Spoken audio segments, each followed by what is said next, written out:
This week's guest, you're not ready. Sky Jarrett's story flips the script on success.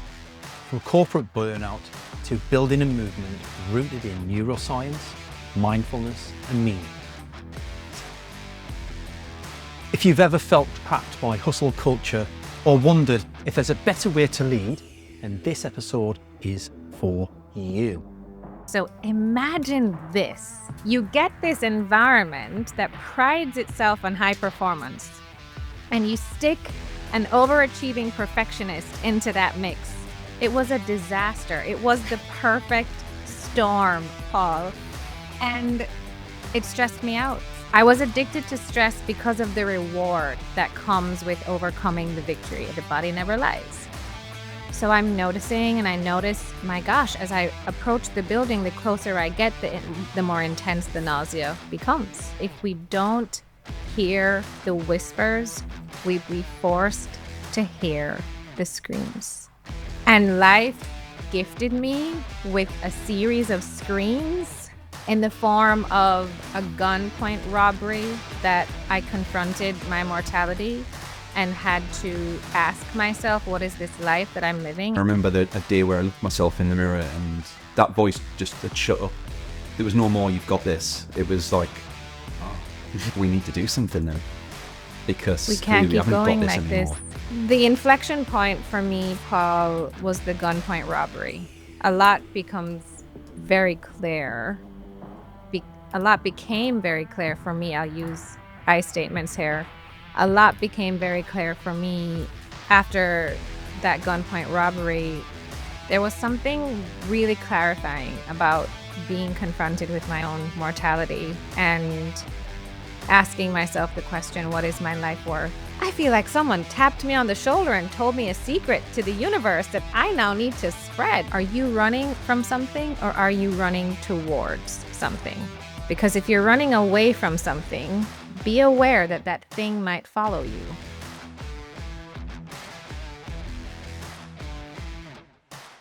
What if you could be successful without all that stress? Sky Jarrett shares how to lead with clarity and confidence, but without sacrificing your sanity. Sky is a transformational leadership coach, TEDx speaker, and the CEO of Transcend Global. With a background in organizational psychology and over a decade of executive experience at Accenture and McKinsey & Co., Sky blends neuroscience, mindfulness, and performance coaching to help leaders redefine success on their own terms. She's the creator of the Relaxed Hustle movement and was named one of NYC Journal's Most Inspiring Women, as well as recipient of the 2023 Disruptor Entrepreneur Award. Sky now works with high-performing leaders worldwide to help them lead with clarity, confidence, and ease without burning out. Sky, welcome to the show. Thanks for being a guest. Thank you so much for having me. What an honor. Would you agree that in 2025, doing things without the burnout is something that almost everyone is much more focused on now than they've ever been? It is so much more pervasive. I mean, the research tells us that an increasing number of people are experiencing burnout and don't have the tools of how to navigate it. And in a world that is becoming more and more complex and challenging, it feels like the odds are stacked against us. And so what do we do? How do we find our way through that? And that is the work that I get to do with leaders every single day. I can imagine that's incredibly rewarding. But if you don't mind, if we could rewind time a little bit to come back to that journey that you started out on to get where you are right now. So for a start, and there's not many people get into Accenture and McKinsey and can be comfortable with the roles that they held there, the tenure that they had, the experiences they had. It's a very much a mixed bag, but very well respected at the same time. But how did you end up there in the first place? What led to that point? Short story long, or long story short, I always grew up with a fascination for people. And when I realized at an early age that we spend most of our lives at work, I became intrigued by the work experience and the role of a leader in shaping that experience. And so I went into studying leadership. I was on the track to doing a PhD. And I realized I don't want to be in the research world. I want to go into where the rubber meets. I want to be in it, in the context. And so I transitioned out of industrial psychology in a research setting to shift into consulting and bringing the best thinking around leadership to different businesses across industries. That was fascinating to me, that I could work for multiple companies in multiple industries, solving multiple different types of problems. And that was really intriguing, and landed at Accenture, which is one of the top 3 consulting firms in the world, known for high performance delivered. So imagine this, right? You get this environment that prides itself on high performance, and you stick an overachieving perfectionist into that mix. It was a disaster. It was the perfect storm, Paul. And it stressed me out. I became really overwhelmed. I experienced immense burnout. I had a panic attack that I thought was a heart attack that sent me to the ER. Lots of twists and turns in between on that roller coaster ride, but what a journey that was for me. How did that impact you at home? Because I'm presuming, like a lot of people who go through that sort of scenario, you weren't even aware of the impacts at the time. No, I was the worst travel buddy. I remember being on vacation with my sister. We're sitting on a beach, beautiful weather. There's music playing in the background. We have friends. There's food. There's drinks. And there I am with my head stuck to my BlackBerry at the time. Do you remember BlackBerries back in the day? And I'm on vacation. And my sister says, watching you work while on vacation is stressing me out. But I realized in retrospect, Paul, I was addicted to stress. I was addicted to stress because of the reward that comes with overcoming the victory, overcoming the struggle, overcoming the challenge. And I was obsessed and addicted to needing to be needed, needing to save the day, needing to be the hero. And so it was really difficult for me to disconnect. And that made me not the best friend to be around, not the best partner for my husband. I was intense, to say the least. Special shout out in today's episode for our charity partners, ADHD Liberty, led by Sarah Templeton, who are part of the fight to prevent the school to prison pipeline for ADHD and neurodiverse individuals. If you'd like to find out more, you can visit them. The show links are in the notes below, and I would encourage you to go along and have a look and educate yourself on their fight. It's an incredibly important cause, and we're super proud to have them as charity partners for the MarketPulse Pros and Pioneers podcast.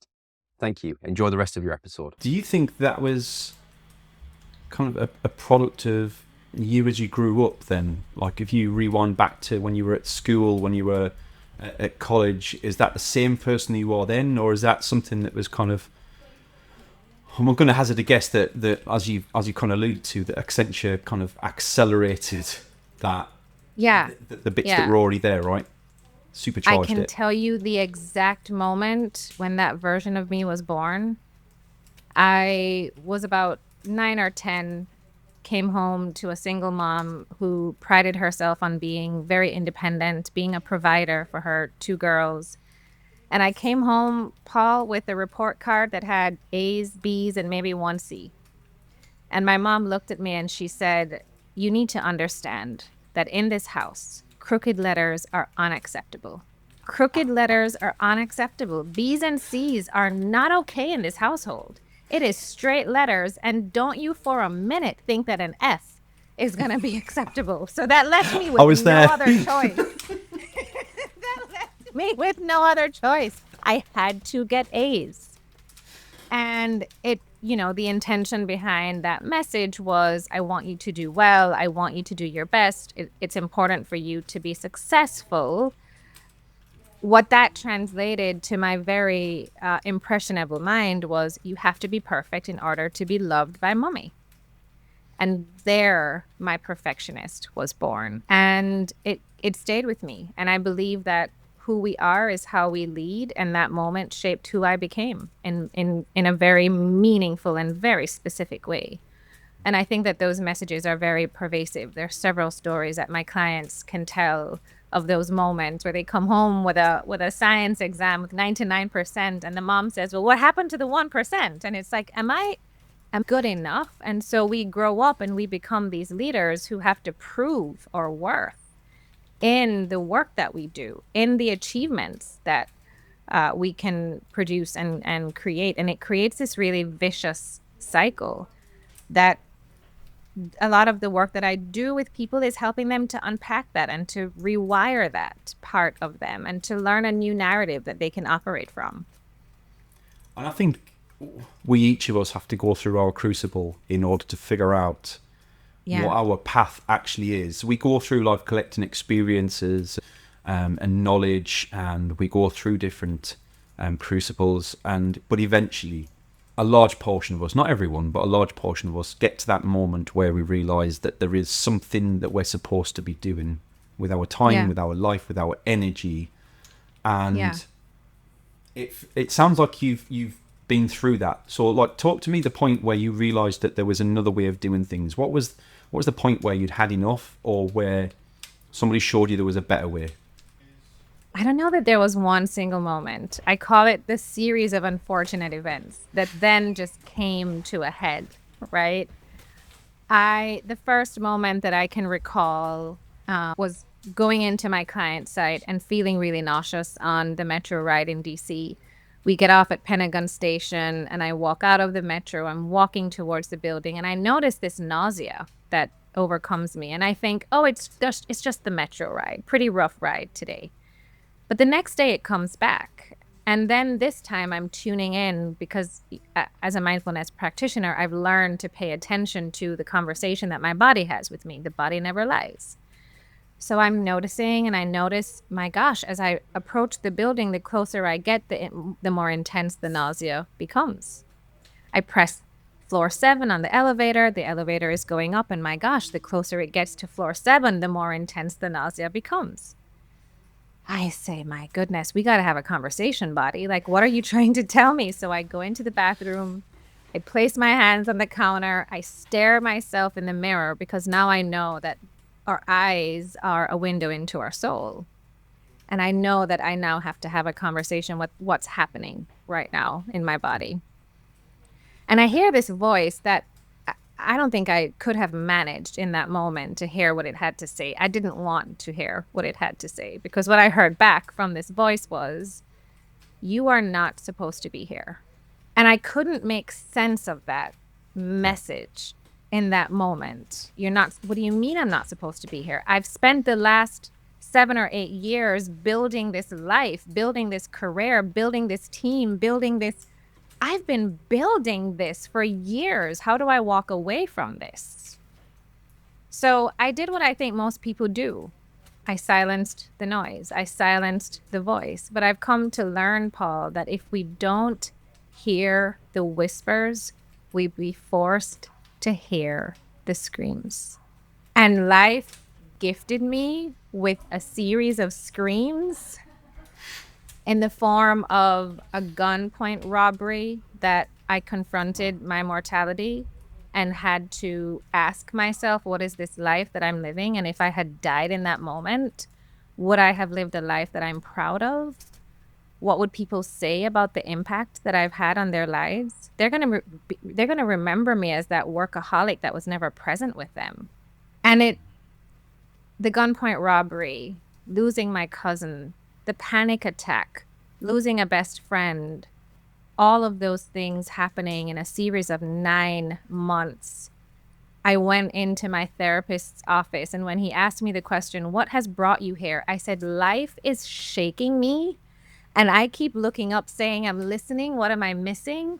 And I need you to help me decode. What am I missing? Because I don't get it, but life is shaking me.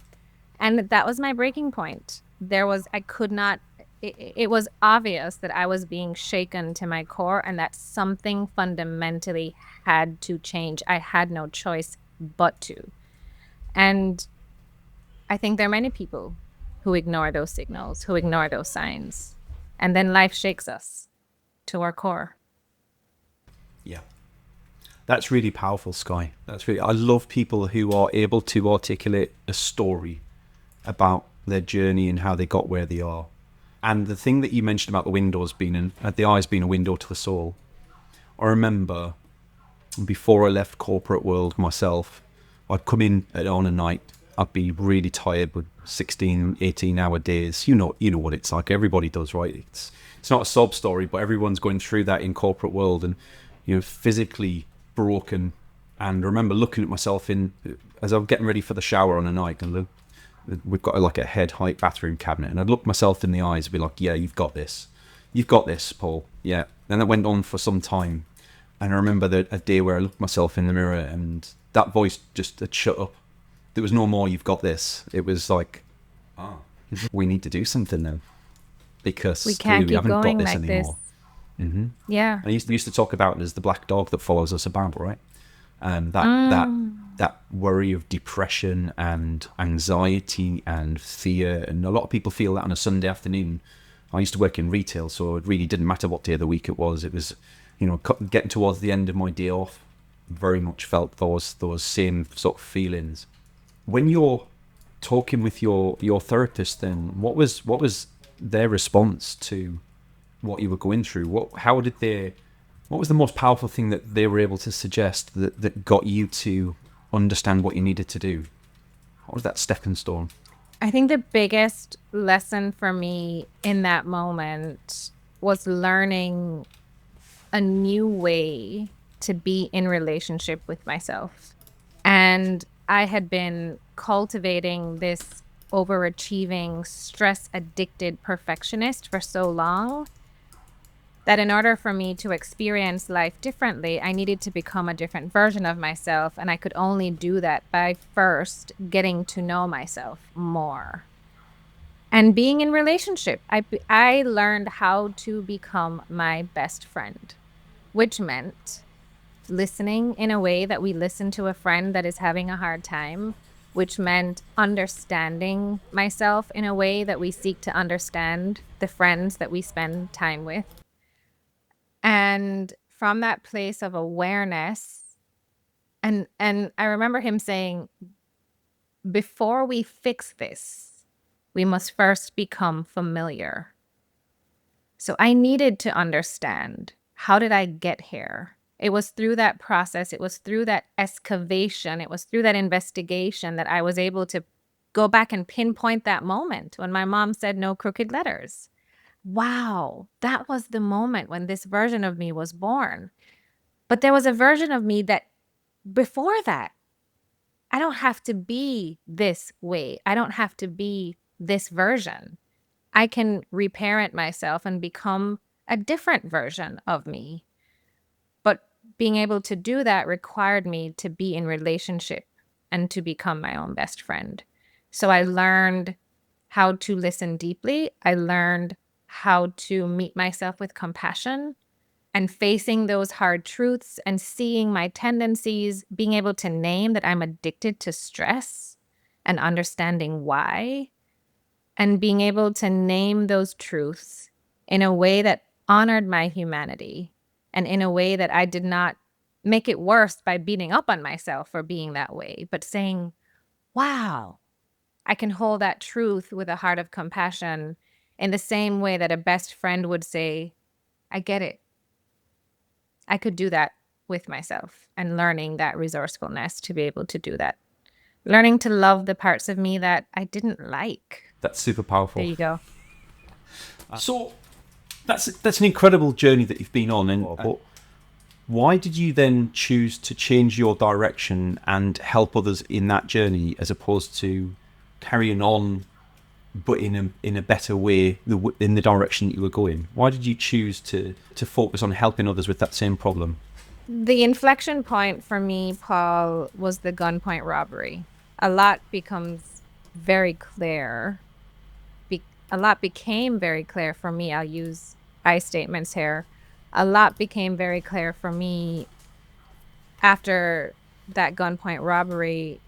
There was something really clarifying about being confronted with my own mortality and asking myself the question, what is my life worth? What that I have lived? What imprint have I left on the world? And I don't know if you know this Beyonce song titled I Am Here. And the lyrics go something like, I was here, I've lived, I've loved, I was here. And because of her life and her work and her interactions, that her words and her deeds have meant something to someone along the way. And it just really shifted things into perspective for me. And so I realized that while my career was focused on very large scale transformations, transforming organizations at scale, what the travel experience looks like through, departments like Department of Homeland Security here in the US, that I wanted to shift to personal transformation because I wanted the opportunity to leave an imprint on the hearts and minds of people that I interact with. And I realized that the journey that I was on, the gifts of mindfulness and all of the tools and other practices that I had come to know shifted my experience. And I felt like, oh my gosh, I feel like someone tapped me on the shoulder and told me a secret to the universe that I now need to spread. Like I need to stand on a mountaintop and let these other people know that there's another way. It doesn't have to be this way. Like I had discovered life's greatest secret and felt that pull to share the secret, to spread the word. And so you created the Relaxed Hustle. I created the Relaxed Hustle. Tell me more. The truth of the matter is, fundamentally, as human beings, we are motivated by the ability to create, the ability to achieve, the ability to do and do something meaningful in our lives. And so I don't believe that the answer to the life of burnout is the soft life. I don't believe that what we all want to do is live a life of vacation. That is not what we desire, and it has been proven for so many people who go on sabbatical, or the working mom who quits and stays. Like there's all these examples of people who attempt to do that, and what they yearn for, what they crave for is a life of meaning, a life of impact, a life where they can achieve and do. And so I needed to find the happy medium. It's not burnout, it's not the soft life. Then what is it? And here came the Relaxed Hustle, where the hustle part represents our ambition, our desire for success, whatever that means. And also the desire to do that in a way that we don't kill ourselves in the process, that we still have a sense of meaning and fulfillment, that we can be happy and successful, that we can be well and wealthy at the same time. Who knew? Yeah. Who knew? Who knew? Who knew? And I love the idea that you combine neuroscience and more accepted science alongside storytelling, because I think that's really powerful, because that's the inflection point that so many of us are missing. Is, storytelling on its own is great. Yeah. But we need facts to back it up. We need something concrete to base that on in order for it to be able to change what we're doing. Yeah. How did you discover neuroscience? Oh, I don't think I've ever thought of that question before. I knew for me and the types of high performers that I was around every single day, this stuff had to make sense. And while change happens in both the head and the heart, I knew that I needed something to ground this in. So the Relaxed Hustle can't just be this like fancy, cool term that people can wear on a shirt, which some people do, but it had to be rooted in something that makes scientific sense. And I wanted it to be something, maybe this is the perfectionist in me, that I knew was going to work. And there was no other way to do that than, number one, grounding it in science that has proven these practices and methods to be true. And also my lived experience. I had to try it and test it and live it and breathe it to know that it is tried, it has been tested, and it has proven true. And I think from those two pieces, the science that it is rooted in and the personal stories of application, that we can then make a compelling case that can build a movement that people can rally behind that activates both the mind and also the heart into a new philosophy, a new definition of success, a new standard of what success can look like.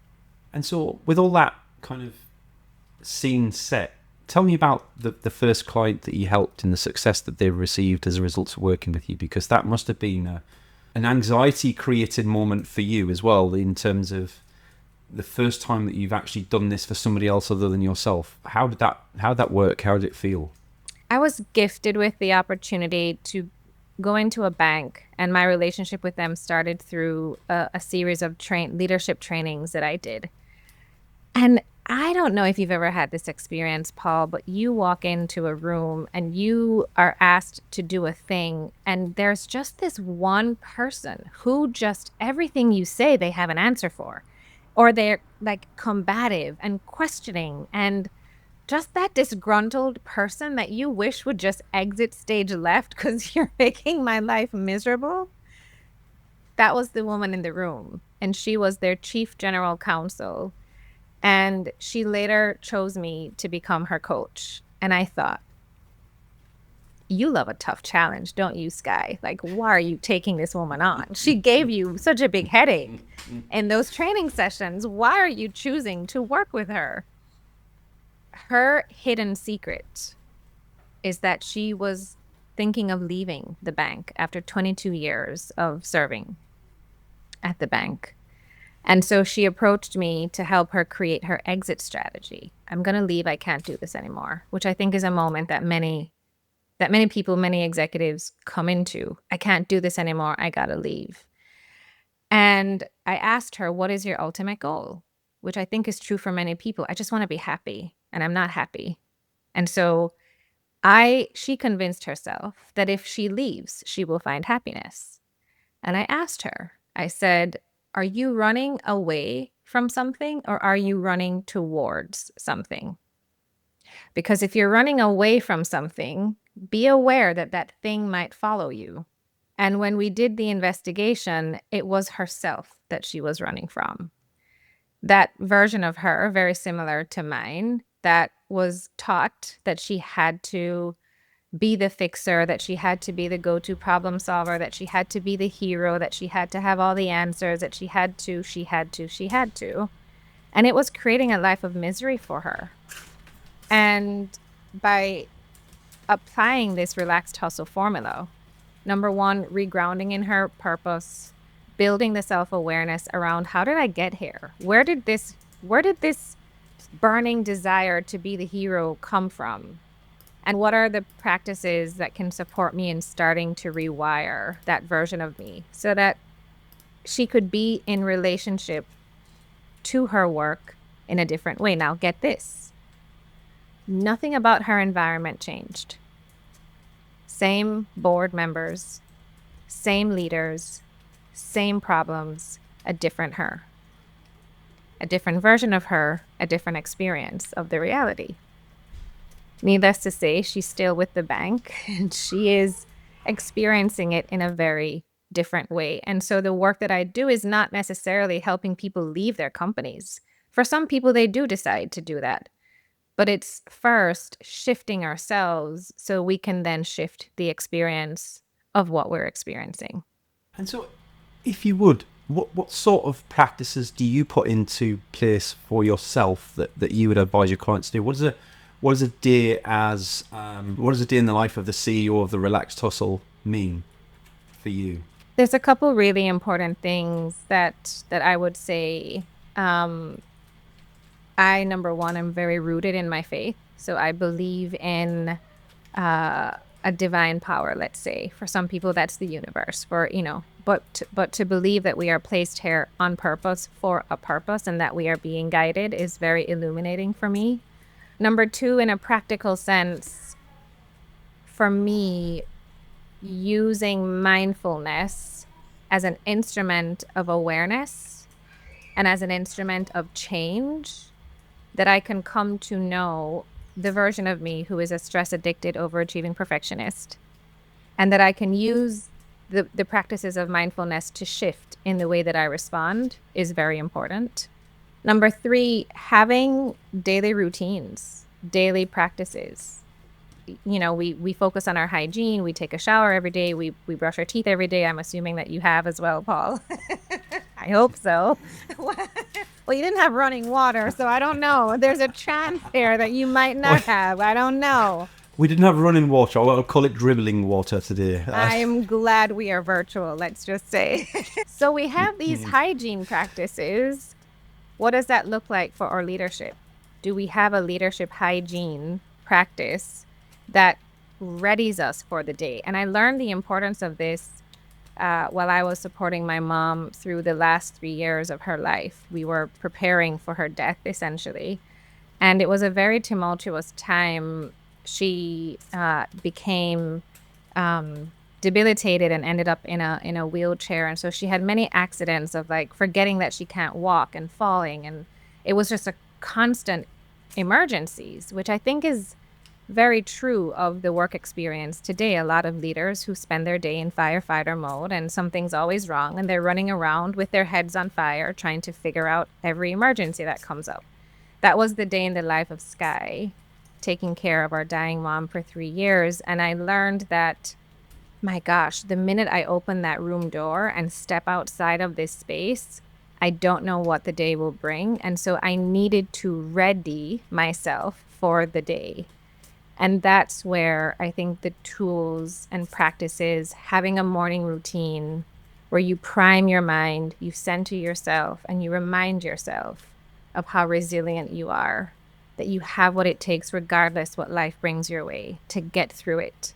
And starting with that intention, reminding myself of that power, that resourcefulness, man, bring it on. Bring it on. And knowing that in the moments when it feels hard, or if I trip and stumble, that I'm surrounded by a community who can catch me when I fall. On the back of that, do you think that there are myths that leaders believe that are doing them incredible amounts of harm, that we, in this day and age, in 2025, we need to get rid of these myths that have perhaps been out for a long time? Is there anything that particularly stands out for you? Leadership myths. Myth number 1, that I am not enough, that I have to be a certain thing, that I have to do a certain thing in order to be accepted. Regardless of your role, regardless of your title, regardless of any identity marker of who you are, what is true for all of us, Paul, is that we are all human. And because we are human, we desire love, we desire safety, and we desire to be seen. And so a lot of the lies that we tell ourselves is that not enoughness. And so we make choices to do things in these systems just to be accepted, just to feel loved, just to feel good enough. But my gosh, if we could see that we were placed here with a very specific meaning for a very specific purpose that only us can do, and we operate from that place of enoughness and from that place of wholeness, it will shift the way that we move through the world. I think that I am enough is a big lie that we tell ourselves. I am not enough is a big lie that we tell ourselves. I think another lie that we tell ourselves, another myth, is that if I'm not busy, then I'm not worthy, that my worth is determined by my... And I think in the moment that we are in, the addiction to busyness, there is no way that we can outthink or outdo the pace of change that we are seeing. And so in order for us to be really effective, to be amazing problem solvers, to be the decision makers that the work that we do requires us to be, it requires us to slow down, which is really hard for those of us who are addicted to doing. But when we pull on the science of athletes, for example, and we see the way, like every sport has an off season. Every sport has an off season. And when athletes go do amazing work on the field or on the court, they have rest periods, they have recovery periods. And how often do we do that as leaders? So the formula for sustainable success, we do need some amounts of stress because it does optimize our performance. We do need some amount of rest, but not only rest, but we also need recovery. Those are two very different things in order for us to sustain the level of performance and rigor that is required of high-performing leaders.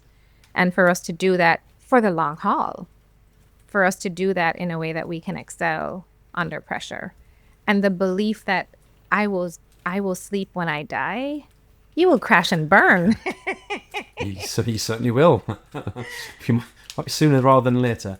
Sky, I love your style. I love the incredible story that you've shared with us today, and I find that the whole journey that you've been on incredibly inspiring.